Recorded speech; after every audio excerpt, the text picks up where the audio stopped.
দায়িত্বরত সার্জেন্টের গায়ে হাত দেওয়ায় কারাগারে নিয়ে যাওয়া হচ্ছে স্বামী এবং স্ত্রীকে। এমন একটি ভিডিও ভাইরাল হয়েছে সামাজিক মাধ্যমে। সার্জেন্ট আনিসুর রহমান নামক এক পেজে ভিডিওটি শেয়ার করা হয়।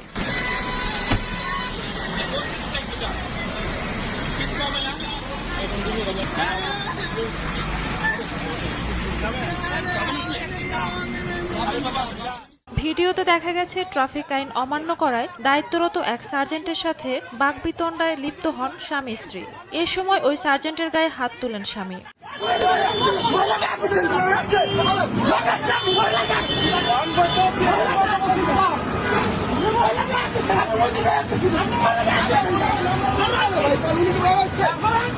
আইন অমান্য করায় ও পুলিশের গায়ে হাত দেয়ায় অন্য পুলিশরা এসে তাদের আটক করে। ভিডিওতে দেখা যাচ্ছে ওই নারীর স্বামীর হাত পিছন থেকে বেঁধে গাড়িতে বসিয়ে রাখা হয়েছে।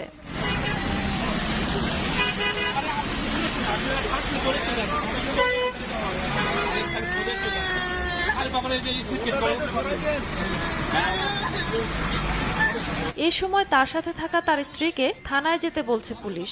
এতে তার স্ত্রী ভয়ে কান্নাকাটি করতে থাকেন।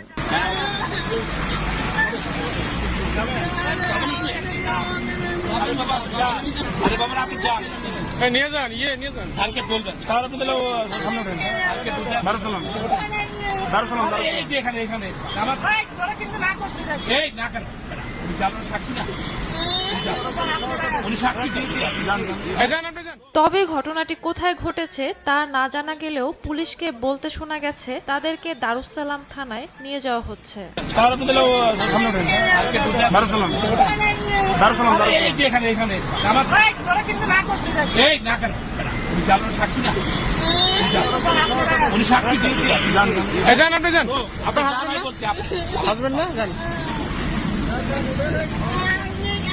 আপনি